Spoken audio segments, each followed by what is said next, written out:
দিবানা। এখন দেখেন সীমা লঙ্ঘন কারে কয়? হুজুর একবারে যদি আধা ঘন্টা চায়া থাকি দ্বিতীয়বার আর তাকাইলাম না, এটা সীমা লঙ্ঘন। এটা সীমা লঙ্ঘন না। হুকুম পালনে সীমা লঙ্ঘন করা যাবে না, যে বিষয়টা বুঝাইতে চাইলাম। প্রথমে দেখেন প্রশ্নের কারণে ঝামেলা বাড়লো, এরপরে আল্লাহ হুকুম দিলেন একের পরে একটা। এরা শুধু উল্টাটা করে সীমা লঙ্ঘন করতেছে আর বারবার তাদের উপরে আযাব আসতেছে। এইগুলো আল্লাহ আমাদেরকে কেন জানাইলেন? যে আমি আল্লাহ সীমা লঙ্ঘন করার কারণে বান্দাদেরকে গজব দিতে পারি, আমি আল্লাহ এখনো আছি। তাই সাবধান, তোমরাও যতদিন দুনিয়াতে বেঁচে আছো সীমা লঙ্ঘন যদি করো তাহলে আমি আল্লাহর গজব কিন্তু এখনো তোমাদের উপর আসতে পারে। কারণ আল্লাহ আমাদেরকে গজব দেওয়াটা এটা আল্লাহর কাছে কোনো ব্যাপার না। তাহলে সীমা লঙ্ঘন করা যাবে না। ক্বালা রাসূলুল্লাহ সাল্লাল্লাহু আলাইহি ওয়াসাল্লাম, নবীজি সাল্লাল্লাহু আলাইহি ওয়াসাল্লাম বলেন, মা মিন রাজুলিন ফি কওমিন ইউমালু ফীহিম বিল মাআসি ইয়াকদিরুনা আলা আন ইউগাইয়িরু ফালা ইউগাইয়িরু আলাইহি ইল্লা আসাবাহুমুল্লাহু বিআযাবিন মিন ক্বাবলি আন ইয়ামুতু।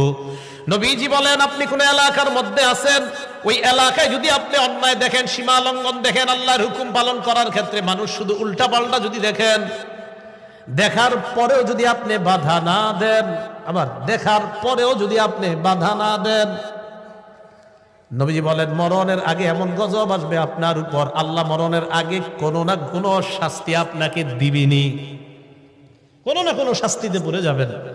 এলাকার মধ্যে দেখবেন আল্লাহ বলছে সুদ খাওয়া হারাম, এরপরেও যারা খায় আর বলে সুদ আর ব্যবসায় করো। একটা হলো সুদ হারাম, হারাম মানে কিছু মানুষ, এরপরেও খায়, সুদরে হারাম মাইনা এরপরেও খায়, এটা একটা বিষয়, বেচারা দোয়া করি ফিরে আসবে। আরেক দলের লোক হয় না আন্তাজি, সব জিনিস কি আর সুদ নি বাদ ধরে, তারপরে কি করে বিভিন্ন সুরতে সুদ খায়, বিভিন্ন সুরতে। তো বিভিন্ন সুরতে যে সুদ খায়, এও জানে যে এটা সুদ, কিন্তু মানুষকে বুঝাইতে চায় আমি কি ওইভাবে খাইছি নি, আমি তো ওইভাবে খাইছি। তো এটা কিন্তু আল্লাহর হুকুমের সাথে সীমা লঙ্ঘন। আপনি যেইভাবে খান, সুদ যদি হয় এটা কিয়ামত পর্যন্ত সুদ, এটা হালাল হবে না। আর আপনি বিভিন্ন ঘুরায়া পেঁচায়া এটারে তেনা লাগানোর চেষ্টা করেন, সুদ, এটা সুদ, এটা সীমা লঙ্ঘন করা যাবে না। তো অনেক মানুষ বুঝাইতে চায় ওইভাবে খাইলে তো আর সুদ হয় না, এইভাবে তো আর সুদ হয় না। এটা কিন্তু আল্লাহর হুকুমের সাথে সীমা লঙ্ঘন করা। কিভাবে? কয় যদি ডিপোজিট করি, হ্যাঁ আসেনি এরকম, হ্যাঁ।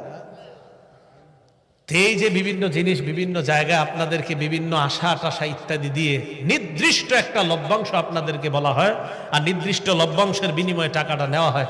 নির্দিষ্ট লাভ এখানে পুরাপুরি একদম ধার্য করে দেয় যে তুমি বছর শেষে ৩,০০০ পাইবা, বছর শেষে ৬,০০০ পাইবা।